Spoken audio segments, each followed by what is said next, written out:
ready. Will you please rise for the Pledge of Allegiance, please?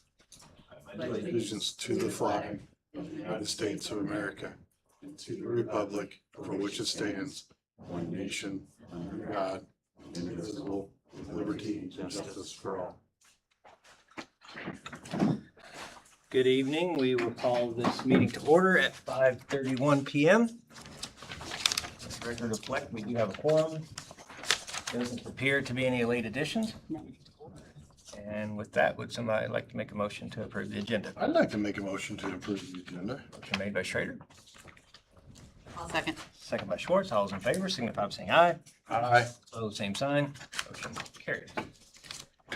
There's no public here, so there won't be any comments, I believe. So, letter B, routine matters, minutes of regular sessions of May 20th, 2026, claims 54956 through 55254, and payrolls for May 29th and June 15th of 2026.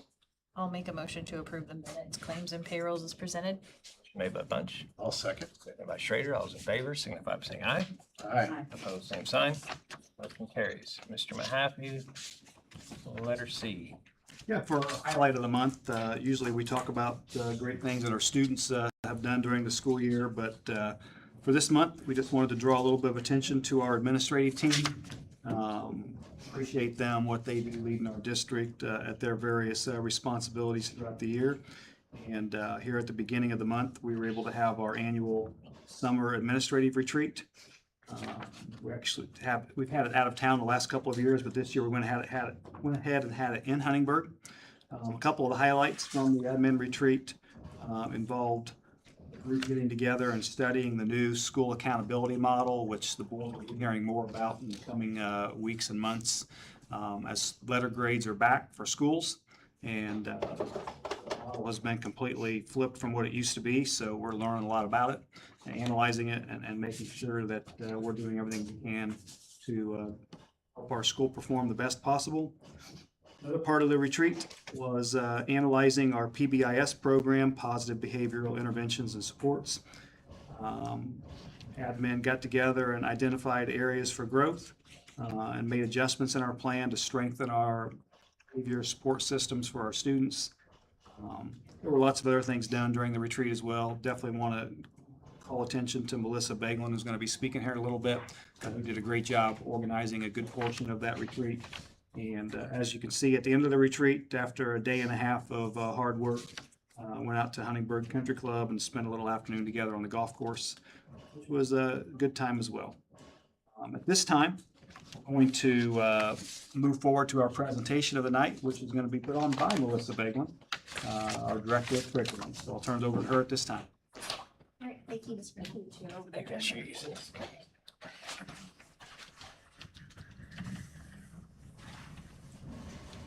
All right, so one of the fun things about working for a small school district is that you get to do a lot of things. So I enjoy doing a lot of things besides curriculum, but tonight I'm going to be talking about two things other than that. I'm going to talk about grants, and then I'm also going to talk about the new state accountability system.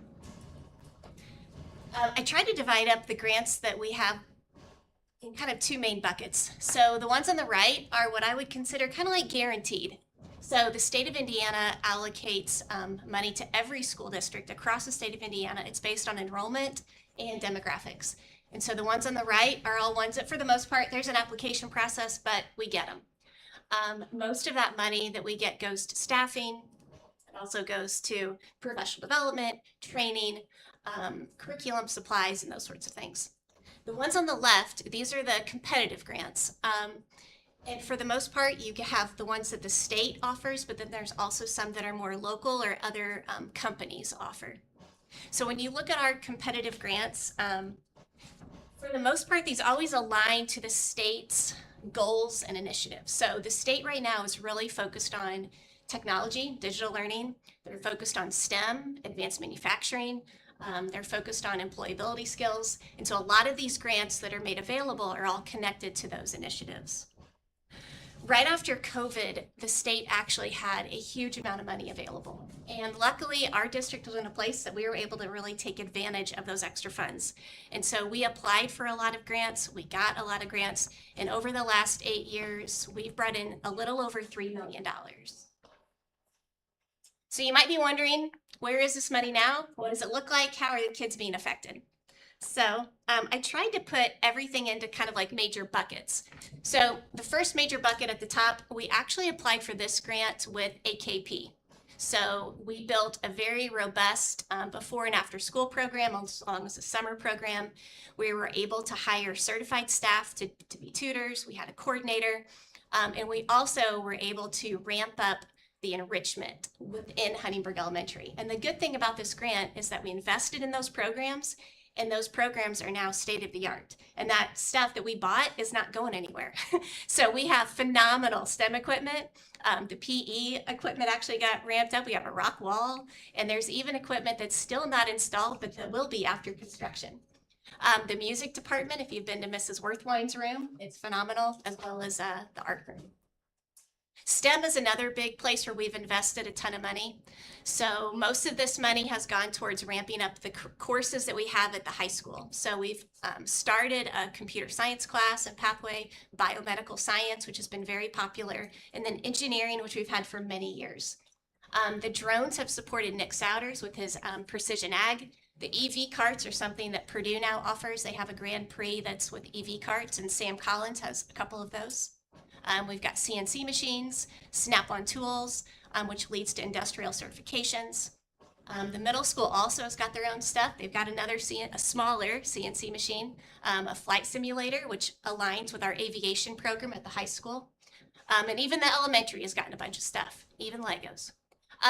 All the schools have really ramped up their design and innovation studios, and that was in a partnership with Vincennes University and NMAC. The next major bucket is all technology. And this is kind of a big bucket. There's things with technology that help kind of remove barriers to learning. And so that's why it says there positive behavior and then also universal design. So a lot of technology helps our English learners. It helps our special ed kids as well as all kids. But there's a lot of things that have been added. Yes? What's a cue ball? A cue ball is kind of fun. So you take this ball and you can toss it across the room, and the kids catch it and they speak into it and it acts like a microphone. But kids who speak Spanish can actually speak Spanish into the ball, and then it'll put up English. And so the rest of the class knows what they're saying, and it translates automatically. But it's an interactive thing that teachers can use in their classroom. The next bucket is employability. This one really helped us with Leader in Me. Get that kind of ball rolling in all 4 of our schools. And it also helped support some of our Spanish teachers with getting their elementary teaching degrees. And then the last one down there is the dual language, and that also has really helped us kind of build that program from the ground up. We've invested a lot into those classrooms and getting them kind of started. And now that they're kind of started, it should just flow for many years.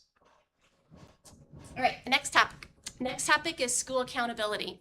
So Mr. Mahaffey mentioned that this is a new state model that's coming out.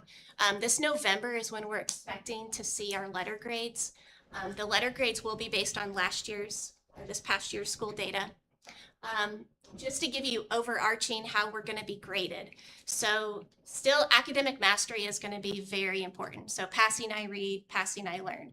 But the thing that I really like that they've added is there's now growth targets. So if a kid hits their growth target or reaches a goal, we get points for that. Or if they were below and approaching and then the next year they pass, we get points for that. So all of those things are just, really celebrating growth. WIDA proficiency, that's with our EL students, and if they get to pass WIDA, they're kind of considered proficient in English. Attendance is it's another big bucket. That's going to be very important in the years to come. In the middle school, we've started now graduation plans in 7th grade. We get points for kids completing those, as well as earning high school credits. And we've been having our middle school kids earning high school credits for many years. And then high school, the main 2 things at the top there are what will be graded on. So basically kids being on track to graduate, and then also earning a diploma. And then all the things listed below are other ways that we can earn points throughout those years. So you might be asking, what are we doing now? What do we have in place and are we ready? So we have been doing a lot of work that's going to help prepare us to, I hope, get a good letter grade. So the schools have spent the last 2 years working on developing a common scope and sequence that's aligned to our standards. So the teachers basically know what to teach and when to teach it. We've done a lot of training connected to the science of reading. We also have during the school day, our master's schedule has been built so that there's dedicated time for remediation and enrichment. And that's going to be really important because those iLearn test scores and the iRead test scores are going to be worth a lot of points for us. And then down below, we've also built in some after-school tutoring for kids. That's helping those kids who aren't quite there yet.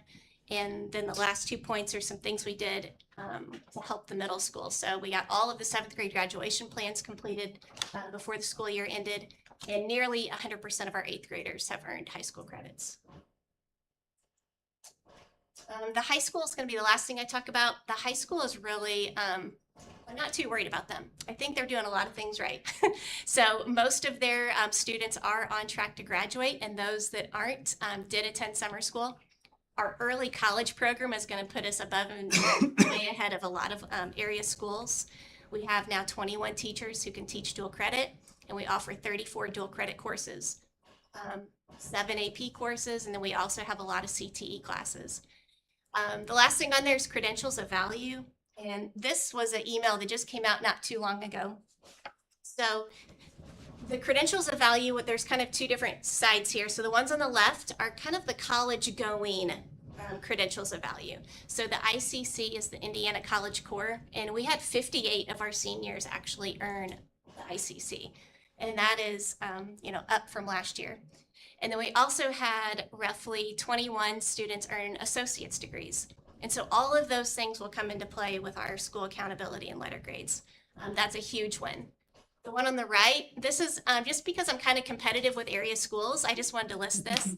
So these are credentials that are industry recognized work credentials. So over there we have, you'll see that Southwest Du Bois, we had 69 students earn industry recognized credentials, whereas you can see some of the other school districts and how many that they earned.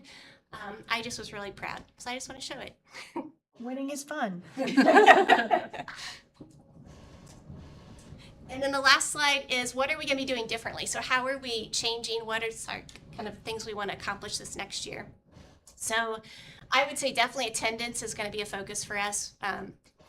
We're going to be responding a lot earlier and often to attendance. We don't want kids to miss, and so we're going to be definitely reaching out to families sooner, probably before five absences. The second thing there is meeting English language proficiency goals. So we would like to embed more kind of WIDA-like test activities throughout the year. And then just over on the far right, we want to offer some more supports to our science and social studies teachers because all of those tests are now going to be counted for accountability, and they weren't before. So those teachers might need some extra supports. So that's it. If there's any questions or anything. Awesome, thank Thank you. you. 21 teachers. We used to be 3. Oh, sorry. Yes, it was 3. It's impressive. Before we get away from recognition, we do want to make sure that we draw attention to Maddie Graber for her outstanding career in both track and cross country. She did go to the track state finals again this spring. That means that she attended the state finals in both track and cross country multiple times. She was the first athlete from her program to earn a medal in cross country.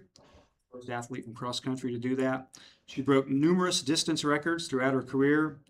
She holds most of Southridge's cross country and track distance records. She did finish 18th in the state this year in the 3,200 meters. And while in her final race, she broke her own school record with a time of 11 minutes and 8 seconds. She certainly is leaving Southridge as the most decorated distance runner in school's history. So we want to draw attention to that and recognize her for being an outstanding representative of us, both on the athletic fields and also in the classroom. So great student, miss her. And that's it for the recognition time. So I'll turn it back over to you, John, at this time. Great. Letter D, new business number 1, field trip request as listed below. I'll make a motion to approve the field trip request as listed below. Motion made by Short, I'll second. second by Bunch. All those in favor signify by saying aye. Aye. Opposed, same sign. Number 2, personnel as listed below and continuing on the majority of the following page.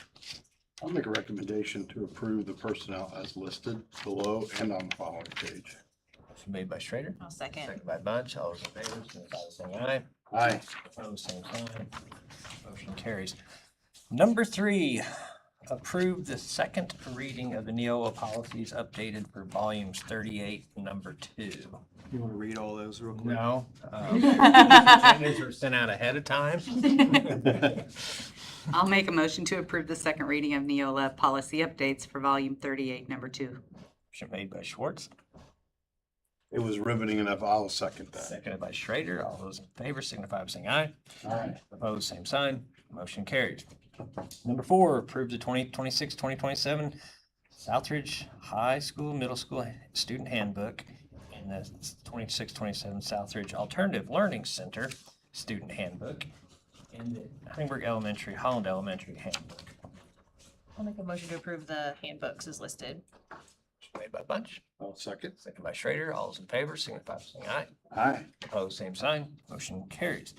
Number 5, approve athletic training services agreement with Jewett Sports and Occupational Health. I'll make a motion to approve the athletic training services agreement with Jewett Sports and Occupational Health. Made I by will Schwartz, second that. seconded by Schrader. All those in favor signify by saying aye. Aye. Opposed, same sign. Motion carries. Number 6, approve Southwest DuBois County School separation from the DuBois Spencer Perry Pike Exceptional Children's Cooperative effective June 30th of 2027. I'll make a motion to approve Southwest separation from the DuBois Spencer Pike Exceptional Children's Cooperative. Motion made by Schrader, I'll second. seconded by Bunch. All those in favor signify by saying aye. Aye. Opposed, same sign. Motion carries. Staples a little tight here. Number 7, I believe, approved revised 2026-2027 calendar. I will make a motion to approve the 2026-7 calendar as revised. Motion made by Schrader, I will second. by Schwartz. All those in favor signify by saying aye. Aye. Opposed, same sign. Motion carries. Number 8, approve authorization to hire fall staff as needed. I'll make a motion to approve the authorization to hire staff as needed. Motion made by Bunch, I'll second that. second by Schrader. All those in favor signify by saying aye. Aye. Opposed, same sign. Motion carries. Number 9, approve maximum class size of 200 for the 2026-2027 school year. I'll make a motion to approve the maximum class size of 200 for the 2026-2027 school year. Motion made by Schwartz, I'll second that one. second by Schrader. All those in favor signify by saying aye. Aye. Opposed, same sign. Motion carries. Number 10, update summer 2026 textbook adoption. I will make a motion to approve the update to the summer 2026 tech adoption. Made by Schrader, Second. second by Bunch. All those in favor signify by saying aye. Aye. Aye. Opposed, same sign. Motion carries. Number 11, project hearing and second hearing on preliminary determination to issue bonds for improvement projects.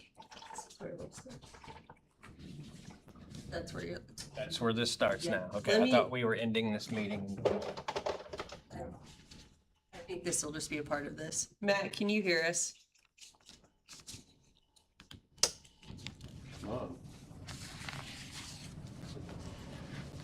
I changed the speaker, so that's why I'm.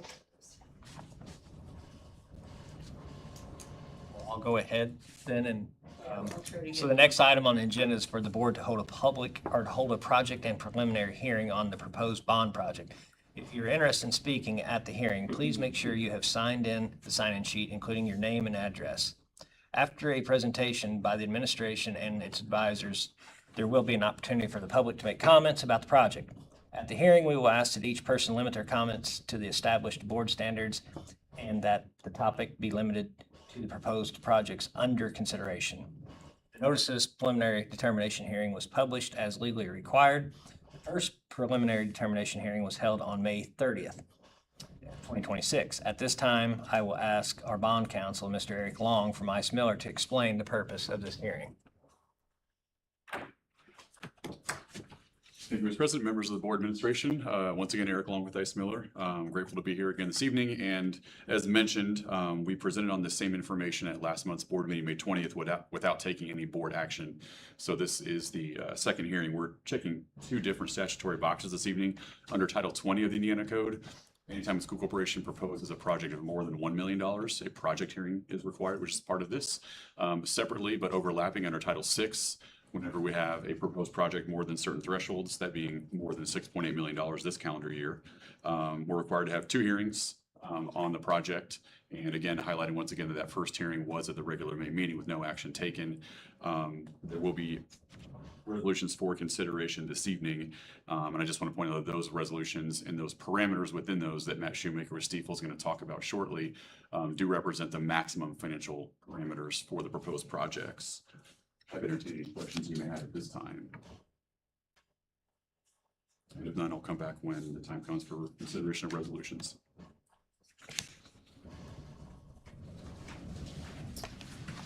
Okay, now we will hear from Superintendent Mr. Mahaffey about the process of determining and communicating the projects and the need for the projects. All right, so we are constantly evaluating our curriculum and facilities to provide the best opportunities for our students. And 3 years ago, when you all as a board were interviewing me for this position, I asked you guys, what are the top concerns you have for the district? And the project tonight that we are discussing represents a lot of what you all told me when you were interviewing me for the job. At the top of your list was an aging middle school that will very soon struggle to handle the student enrollment that we have in our current elementary grades. One of the things that we've done during my time here is we've developed a team of district leaders, including Corey Steckler, our Director of Facilities, our Board President, John Minke, our Director of Curriculum, Melissa Beglin, and myself. We've held multiple meetings to gather information on the status of our middle school. Those meetings have included discussions with architects, building principals, some of our teachers, some of our staff members, parents of our students, police officers, business owners in our community. Next slide up here on the screen shows our enrollment last year at our middle school was 395 students. Yet this year, that's increased to 430. It also shows how many students are going to be at our middle school in the 28-29 school year using today's enrollment data with our current student population and our elementary grades that will be moving up into the middle school. We'll have an enrollment of 496 students in 28-29. Continuing on this slide, other issues include our current classroom capacity today. This past school year was at maximum. We had no extra classrooms. Our restroom capacity is insufficient and about to get worse in the coming years as we add more students. Our cafeteria space was maxed out. We're running 3 lunches and we're using our outdoor space just to get our kids fed and a place to sit. Our student storage lockers are now fully utilized, and not all of them are secure because they're so old, and there's no longer replacement locks for some of those. So a lot of stuff that needs to be taken care of. Moving on to the next slide, we're going to look at our facility overview. Portions of the middle school building were constructed in the early 1970s, with the last additions and renovations taking place in the mid-1980s. Enrollment in the mid-1980s when this happens was 380 students. And remember, we're going to be close to 500 in 28-29 based on our current enrollment moving up. School district, as you look back over history, has made limited capital investment into the middle school. We certainly have put a lot of money into high school since then, the Holland Elementary, and currently into Huntingburg Elementary. Now it's the middle school's turn. The majority of the building systems and the finish are original. We're talking about the roofs and HVACs and those kinds of things. Classrooms, many of the classrooms have retractable walls that create impractical learning environments because they're so thin you can hear the teaching going on in the next classroom while you're trying to learn in your current classroom. Our administration area is insufficient for our staff needs.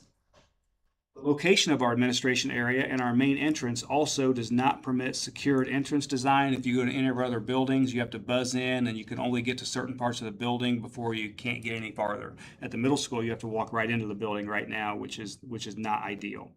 The gymnasium is also outdated and it needs enhancements. We're going to move on to the next slide.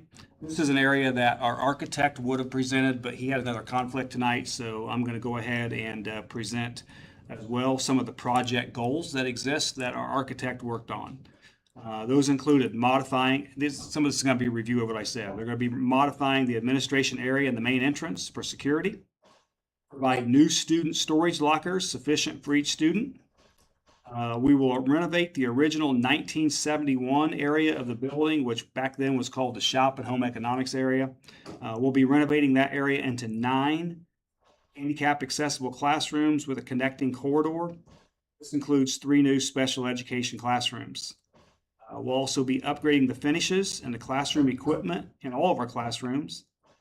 We're going to modernize and right-size the existing locker rooms to accommodate our programs, improve acoustics and related finishes in the middle school cafeteria, a new building automation system controller for all of our HVAC systems. We'll be replacing the existing roof that's beyond useful life, and we'll be adding student common spaces. Let's move on to the next slide. Another part of this bond project, in addition to the middle school, a second thing that you all talked to me again when you were hiring me was a concern that you had for our district's need that needed to be ready by the fall of 2027. And that we need to be able to own many of our bus routes because the number of contracted route owners that we had then 3 years ago and that we have now, they've expressed their desire to be done when the current contract ends in the spring of 2027. So basically, the district needs to be ready to purchase more buses, have a place to park them, and be capable of maintaining them. Again, we gathered a team of district leaders that visited other districts to see what their transportation buildings looked like. Through this process, we were told to expect to spend between $1.2 and $1.5 million to build our own transportation facility. We were told of some of the benefits to owning our own routes, which included aligning our transportation resources with our enrollment growth. There will be annual savings to the district and improve reliability, oversight, and long-term efficiency. So through that process, about 1.5 years ago, we were looking at building at that facility on the southwest corner of our property, just south of the softball field. At that time, we became aware of the building across the street, which was the business known as Cars, K-A-R-S, being potentially for sale. We worked with the owner there, and we were able to come to an agreement to purchase the facility for around 1/3 of the cost of what it would have cost us to build a new facility. Once we take full ownership, we'll be converting this building. We will be taking full ownership, by the way, on June 30th. We'll be converting this building to our transportation facility, and it will also have space to move our auto tech classes into that building. This facility will help us meet the previously discussed need for transportation, including maintaining our buses, an area to park our buses. Currently, we own 11. In the future, we could own up to 23. This project will help us better serve the needs of our students by bringing our middle school out of the 80s into the 21st century and giving the district an opportunity for cost savings in our transportation department once we get our transportation center set up. In conclusion, let's take a brief look at the budget for this project as we go to the next slide. The estimated hard costs for this project are $14 million. The middle school additions and renovations is $13 million. Transportation costs, purchasing of buses and renovations to the facility are $1 million. Construction and contingency costs are around 10%, $1.4 million. Estimated soft costs around $3.6 million. A maximum project cost of $19 million. I will now turn it back over to you, our board president, John. Thank you. We will now hear from our financial advisor, Mr. Matt Shoemaker with Stiefel, about how the proposed projects will be financed, as well as the information about the effect on the typical property taxpayer. We hope we're going to hear. We hope. Go ahead, Matt. Can you see my screen and hear me okay? Yes. Okay, perfect.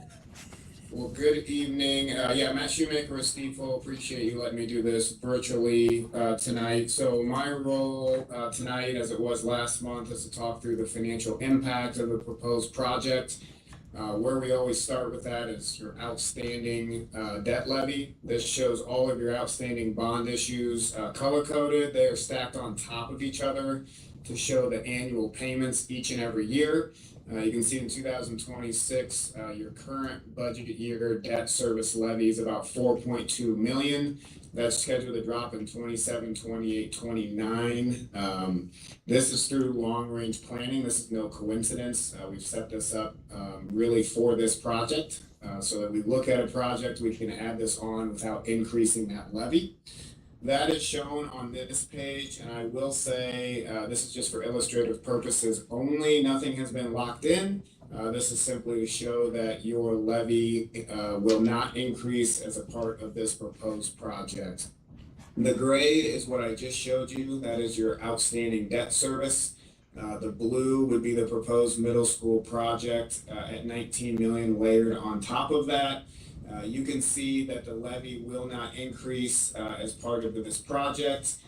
In terms of when that levy will drop, we currently show 2033, but again, nothing is set in stone. This will be through conversations with the administration to figure out exactly how we want to structure this. But we can indeed structure this to meet the current debt service level. If we keep the current debt service levy neutral moving forward, meaning no increase, that means there will be no impact to the taxpayer because of this proposed project. The last page shows the financial parameters, of which Eric touched on a few of these, but the listed maximum par amount of the bonds, as mentioned, is $19 million. Estimated cost of issuance, these are upfront fees, professional fees listed at $250,000. That would leave $18,750,000 available for the hard and soft construction costs. Maximum interest rate, we talked about this last month. We've listed at 6%. If you were to do these bonds today, you'd be much closer to 4%. We're not doing these today. Interest rates have a way of moving up and down, so we've simply listed a conservative number. If and when these bonds are issued, we'd hope it would be at a much lower interest rate. The estimated interest expense, that's the 19 million at 6%. That comes out to $14,292,633. Again, if the interest rate comes down, that number will come down too. We would hope significantly. Maximum annual payment, this is just the highest payment you can have in any 1 year, listed at $5 million. The 2026 combined debt service levy, the current budget year debt service levy is $4,209,501. As we've talked about, the net increase to that levy is expected to be zero. No increase, no impact to taxpayers because of this project. Last two pieces of information that we have to list is the percent of the maximum annual debt service divided by the net assessed value. 0.7873%, and then we look at the outstanding and overlapping debt. This is the school corporation's debt and the other unit's debt that a taxpayer would see on their tax bill as a percent of the net assessed value, and that is 8.2567%. So I know I just said a lot of numbers. Happy to answer any questions that the board may have. Thank you, Matt. Thanks, Matt. Thank you. Thank you. Okay, with that being said, we will now open the public hearing. Remember, if you'd like to speak, please sign in on the sign-up sheet, which is located with Allison Pun. As I mentioned earlier, we ask that you state your name and your address and limit your comments to proposed projects and financing. Keep any comments to 3 minutes and avoid being repetitive if possible. May I have the sign-in sheet now, and I will begin calling the names.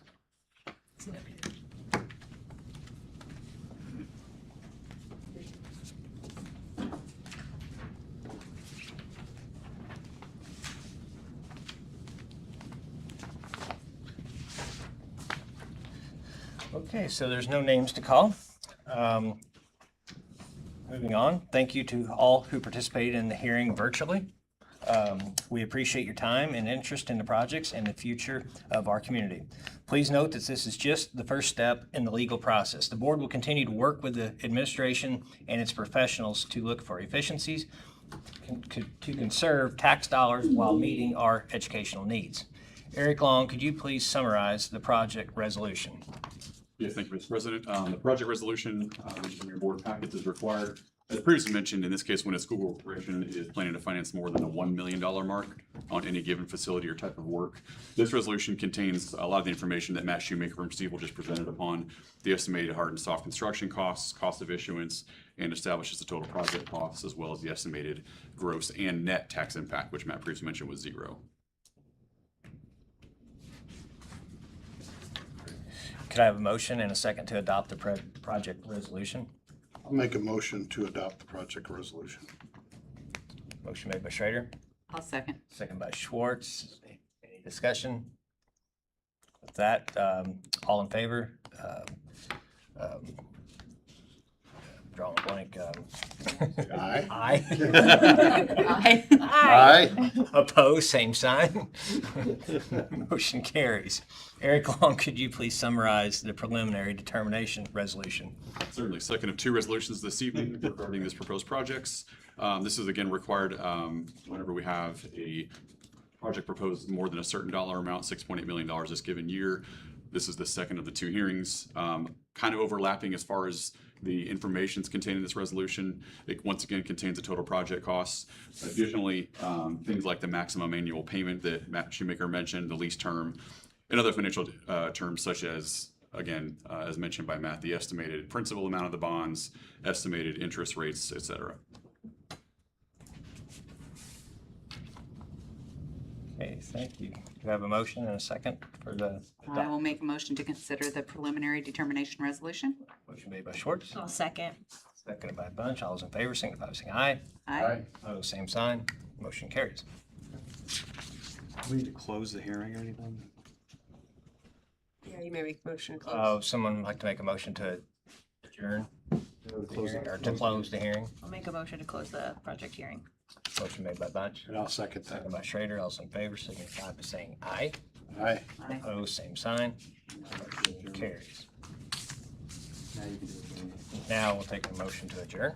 I'll make a motion to adjourn. Motion made by Schrader, I'll second. seconded by Schwartz. All those in favor, signify by saying aye. Aye. Opposed, same sign. Good evening.